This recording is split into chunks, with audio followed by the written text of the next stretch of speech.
Ya, Musa melemparkan kayu itu terus apa katanya? Ke dalam air, lalu air itu menjadi manis.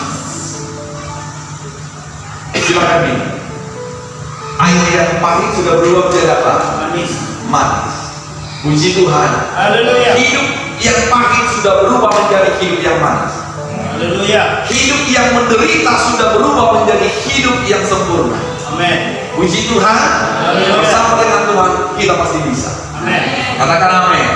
Puji Tuhan. Haleluya. Terus, Di sanalah diberikan Tuhan ketetapan. saya mau begini Bapak Ibu, perhatikan dulu Bapak Pak. Ya, di sanalah diberikan Tuhan ketetapan dan peraturan. Katakan amin. Amin. Katakan dulu, ketetapan dan peraturan. Ketetapan dan Sekali lagi katakan, ketetapan dan peraturan. ketetapan dan peraturan. Perhatikan Bapak Ibu, apa ketetapan dan peraturan yang Tuhan berikan kepada mereka akan kita bahas nanti. Coba kita lanjut dulu firman Tuhan ini sampai di ayat 26. Di sanalah diberikan Tuhan ketetapan dan Terus? peraturan kepada mereka. Ya, Dan di sanalah Tuhan mencoba mereka. iya. Di sanalah Tuhan mencoba mereka. Untuk apa dicoba? Ya, untuk apa dicoba? Tuhan mencoba mereka. Tuhan menguji mereka agar Tuhan tahu bagaimana kesetiaan mereka. Puji Tuhan. Haleluya. Ya Bapak Ibu Saudara-saudara, anggap bahwasanya kalau hari ini engkau mengalami pencobaan, anggap itu adalah ujian. Haleluya. Semakin engkau dekat dengan Tuhan, ya, ujian itu boleh kamu nikmati. Puji Tuhan. Haleluya. Tetapi ketika engkau jauh dari Tuhan, ingat, ujian itu terasa pahit. Ya, katakan amin. Amin. Puji Tuhan, orang percaya akan hidup di dalam sukacita walaupun berada di tempat percobaan. Katakan amin. Amin. Puji Tuhan. Haleluya. Puji Tuhan. Haleluya. Makanya ada pujian kita bertahan di tengah badai. Ya. Nah, kita lihat apa peraturan dan ketetapan yang Tuhan berikan kepada bangsa Israel. Dan itulah yang menjadi pelajaran bagi hidup kita. Puji Tuhan. Nah, kita lihat dulu di Imamat 19 ayat 28. Ya. Perhatikan bagus-bagus Bapak Ibu Saudara. Ya, Imamat 19 ayat 28. Oke. Boleh kita baca yang di monitor ya. Oke, pasti dua. Begini firman Tuhan, janganlah kamu menggoresi tubuhmu. Ya, perhatikan Bapak Ibu. Janganlah kamu menggoresi tubuhmu karena orang mati, dan janganlah merajam tanda-tanda pada kulitmu. Akulah Tuhan. Perhatikan. Kalau saudara maknai apa artinya menggoresi tubuh dan merajak tanda-tanda pada tubuh, saudara tahu apa artinya? Dan zamannya sekarang Bapak Ibu, banyaknya orang sudah terbawa oleh iblis merajak tubuhnya dan tanda-tanda di kulitnya. Itu adalah apa? Tato.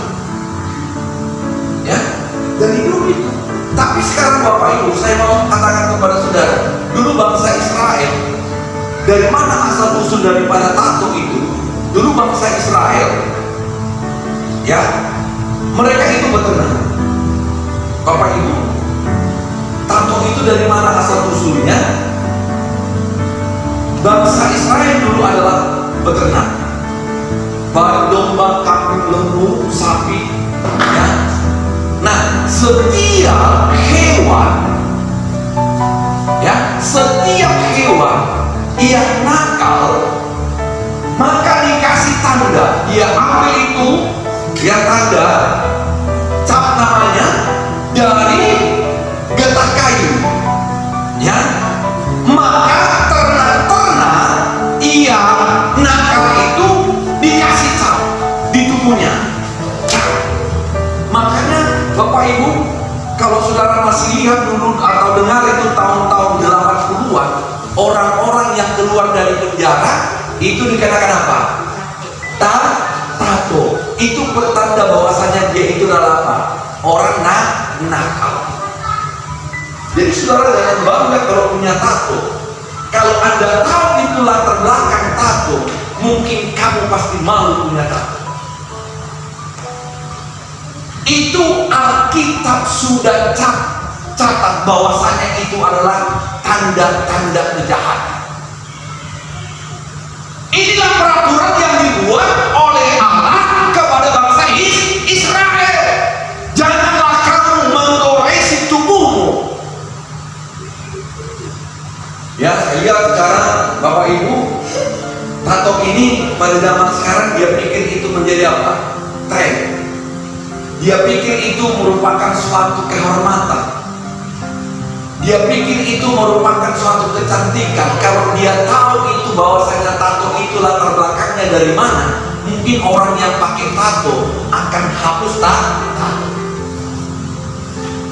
Ya, janganlah kamu menggoresi tubuhmu karena orang mati, dan janganlah meraja tanda-tanda pada kulitmu. Akulah Tuhan.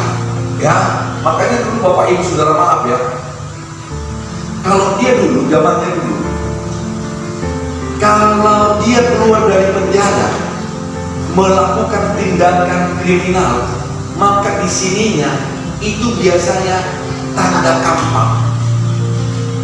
Ya, kalau dia melakukan tindak pidana asusila, maka di sininya atau di sininya dibuat gambar ditaruh. Ya, jadi bapak-bapak kalau ada tatonya, jangan bangga buka baju banyak tatonya. Itu pertanda bapak-bapak yang seperti itu, dia nggak sadari bahwasanya dia menunjukkan dia itu adalah orang. Ya, nah ini ketetapan dari Tuhan. Ya, apalagi ketetapan yang diberikan Tuhan kepada bangsa Israel, kita baca di ayat yang ke-31. Perhatikan Bapak Ibu Saudara-saudara yang dikasih dalam nama Tuhan. Ya, di ayat yang 31. Ya, masih tua. Janganlah kamu berpaling kepada arwah. Janganlah kamu berpaling kepada Arwah. arwah atau kepada Roh. roh peramal.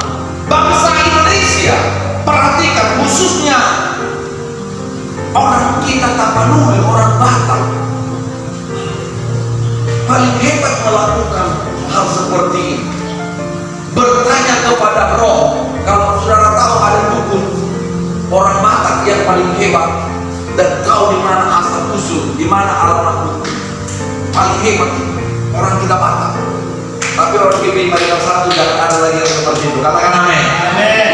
Ini sudah ketetapan dari Tuhan. Haleluya.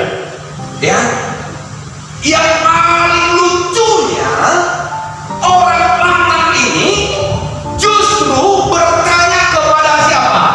Roh-roh orang meninggal. Sudah mati,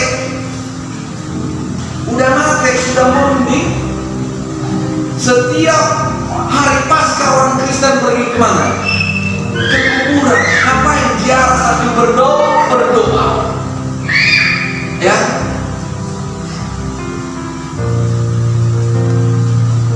tidak ada lagi hubungan orang mati dengan orang yang hidup. Tidak ada lagi. Jangan orang Batak, apalagi di daerah Jawa sana, pergi ke ziarah, bikin rokok di mana itu? Di kuburannya. Biasanya rokok api itu berdiri. gudang garam merah. Oh, mari sama modal.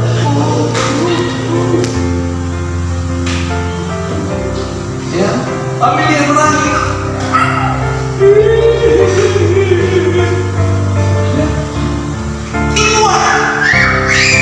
Kemudian kita perhatikan orang Batak bertanya lagi kepada roh-roh.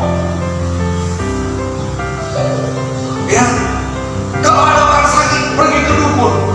Saya katakan kepada saudara, hari ini tidak ada lagi orang Kristen maunya tidak ada lagi berdukun. Katakan amin. Putus hubungan dengan dukun. Puji Tuhan. Haleluya. Puji Tuhan. Bapak Ibu, jangan percaya dengan penaris jualan. Betul ya? Gak usah percaya. Kalau dia bisa, dukunnya bisa bikin penaris jualan, kenapa gak anaknya disuruh jualan bikin laris? Gak ada ya? Jangan kamu berbalik kepada Allah atau kepada apa? Roh-roh peramal. Siapa orang Kristen? Siapa yang ada di sini percaya kepada takdir? Ada percaya kepada takdir? Gak ada. Takdir itu kepada orang Kristen itu tidak berlaku. Katakan amin. Ya. Kenapa kamu susah? Ya tenang. Aku sudah ditakdirkan miskin. Ya, kalau ini takdir Tuhan apa boleh buat? Bukan takdir. Kamu aja yang main judi terus, siang dan malam kau mabuk. Kau bilang kau apa? Takdir. Ya, kita miskin, kita bilang kita takdir. Karena ini sudah takdirku. Siapa bilang? Kamu yang main judi siang dan malam, mabuk terus, main judi terus, kamu miskin, kamu bilang apa? Takdir. Ya.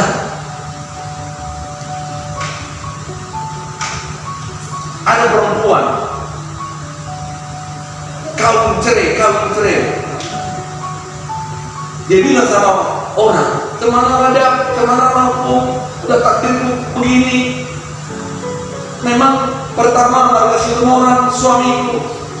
Situmorangnya saya pikir orangnya baik, rupanya udah pikir lagi dia. Sekarang kawin lagi dengan marga Situmpul. Ternyata marga Situmpul ini bukan takdir, kawan yang ini. Betul ya? Kawin cerai itu bukan apa? Bukan takdir. Kalau misalnya, perhatikan Bapak Ibu, kalau misalnya hamil di luar nikah itu takdir apa enggak? Takdir. Enggak. Tapi apa? O-on, O2N, O-on. Itu bukan takdir. Orang Kristen tidak percaya kepada takdir. Katakan amin. Kalaupun kita ada takdir kita takdir diberkati Tuhan. Amin. Puji Tuhan. Aku ditakdirkan menjadi orang yang baik. Amin. Katakan amin. Aku ditakdirkan menjadi orang kaya. Katakan amin. Aku ditakdirkan menjadi orang yang berhasil. Puji Tuhan. Haleluya. Puji Tuhan. Haleluya. Jangan pergi kemana? Kepada roh-roh peramal. Kamu kasih tanganmu. Banyak orang seperti itu. Apalagi anak gadis, ya. Ben, gua tuh udah. Ini mah tuh udah tangannya. Roh itu orang lihat. Soalnya ngali-ngali tangannya. Saya ini sitio. Asing musim nih. Satu king mau pindah. Keliling, kami nanti baru tangan di bawah itu. Kung naharo tanganmu, tulisan tanganmu pena. Kung nakil baru pak di nakasay. Ali mo wala tangan anak mo. Ngayon mo ano?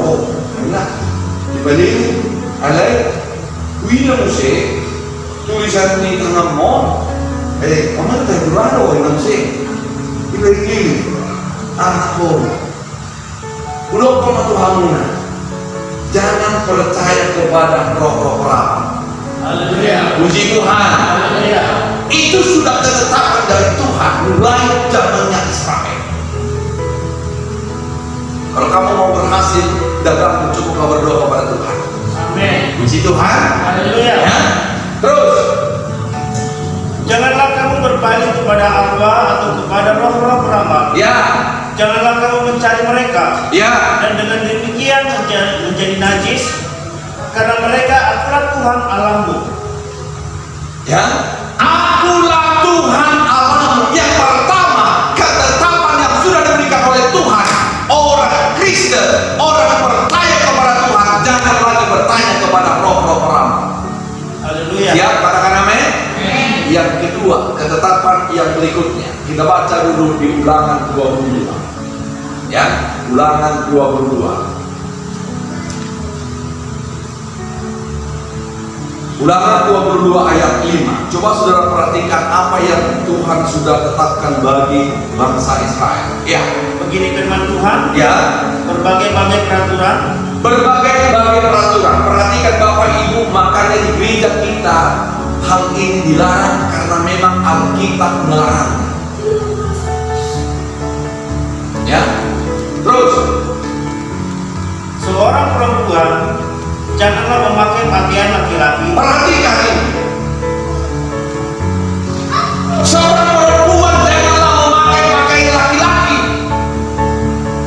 Dulu Bapak Ibu, celana panjang ini, celana panjang atau celana jeans atau celana li itu diperuntukkan kepada siapa? Laki-laki. Sekarang enggak. Hantam promo, celana jeans juga sudah dipakai siapa? Perempuan. Lihat itu. Yang paling hebatnya, gereja sekarang mengizinkan jemaatnya memakai apa? Pakaian laki-laki. Gereja-gereja modern sekarang itu, wah, sangat luar biasa mereka. Bebas. Anak-anak lajang, anak-anak yang perempuan, anak oma-oma, semua pakai apa? Pakai celana laki-laki. Lihat, Alkitab sudah mencatat. Dan gereja mana itu yang sering mengizinkan itu? Makanya di gereja kita, perempuan itu harus pakai sarung. Haleluya. Katakan amin. Amin. Puji Tuhan. Haleluya. Itu Alkitabiah. Kalau ada gereja yang mengizinkan jemaatnya yang perempuan memakai pakaian seperti ini, itu sebenarnya mereka itu melanggar aturan daripada Allah. Kan? Maunya APD itu tadi gak usah main kan? Oh, jadi melangkah mulai ini, oh, tangan gereja pakai tangan jeans mulai ini, oh, tutup dengan sarung. Saya katakan kepada Anda, dulu saudara, kalau ada perempuan yang pakai celana jeans, itu disebut apa? Preman atau jabang-jabang. Sekarang ada tampang preman. Tapi Alkitab sudah mencatat itu, seorang perempuan janganlah memakai pakaian laki-laki, dan seorang laki-laki apa? Janganlah mengenakan pakaian perempuan. Makanya, kenapa ini dilarang? Kalau sempat laki-laki memakai rok, laki-laki pakai daster, itu namanya apa? Banci. Banci, Alkitab sudah mencatat itu tidak masuk kerajaan surga. Lantas kita balance dulu. Banci tidak boleh masuk surga, termasuk juga kan sama aja kan? Kan sama. Laki-laki tidak boleh memakai pakaian perempuan dan perempuan tidak boleh memakai pakaian laki-laki. Hukumnya sama. Banci tidak boleh dan tidak masuk kerajaan surga. Puji Tuhan. Terus kita baca. Sebab setiap orang, perhatikan ya, makanya banyak gereja sekarang memasukkan ajaran-ajaran yang modern, padahal ibadah mereka itu adalah ibadah kekejian bagi Tuhan. Sebab setiap orang yang melakukan hal ini adalah apa? Kekejian bagi Tuhan Allah. Puji Tuhan. Haleluya. Puji Tuhan. Haleluya. Bapak Ibu saudara-saudara yang dikasihi dalam nama Tuhan, inilah ketetapan-ketetapan yang dibuat oleh Allah kepada bangsa Israel begitu mereka berangkat dari tanah Mesir ke tanah perjanjian. Bapak Ibu, kepada saudara dan saya, ada ketetapan-ketetapan yang Tuhan berikan kepada kita yang harus kita lakukan. Puji Tuhan. Haleluya. Dikatakan di dalam firman Tuhan, ya. Coba kita perhatikan. Musa menyuruh orang Israel berangkat dari Laut Tiberia. Lalu mereka pergi kepada gurun Shur. 3 hari lamanya mereka berjalan di padang gurun dengan tidak mendapat air. Sampailah mereka ke Mara, tetapi apa katanya? Mereka tidak dapat meminum air yang di Mara itu karena pahit rasanya. Nah, Bapak Ibu saudara-saudara yang dikasihi dalam nama Tuhan, apa yang mau saya sampaikan kepada saudara dari firman Tuhan ini? Ya, Alkitab mencatat, kalau saja kita dengan sungguh-sungguh melakukan dan mendengarkan firman Tuhan Allah yang ditetapkan, yang diberikan kepada kita, yakinilah maka berkat pasti mengalir. Haleluya. Puji Tuhan. Haleluya. Puji Tuhan. Haleluya. Itulah yang dihimbau Tuhan kepada mereka, agar mereka itu melakukan kehendak Allah yang di sorga. Amin. Puji Tuhan. Dan Haleluya. kepada kita juga hari ini, lakukanlah kehendak Allah, maka saudara pasti diberkati Tuhan. Amin. Puji Tuhan. Haleluya. Kita pamit berdiri. Haleluya. Haleluya.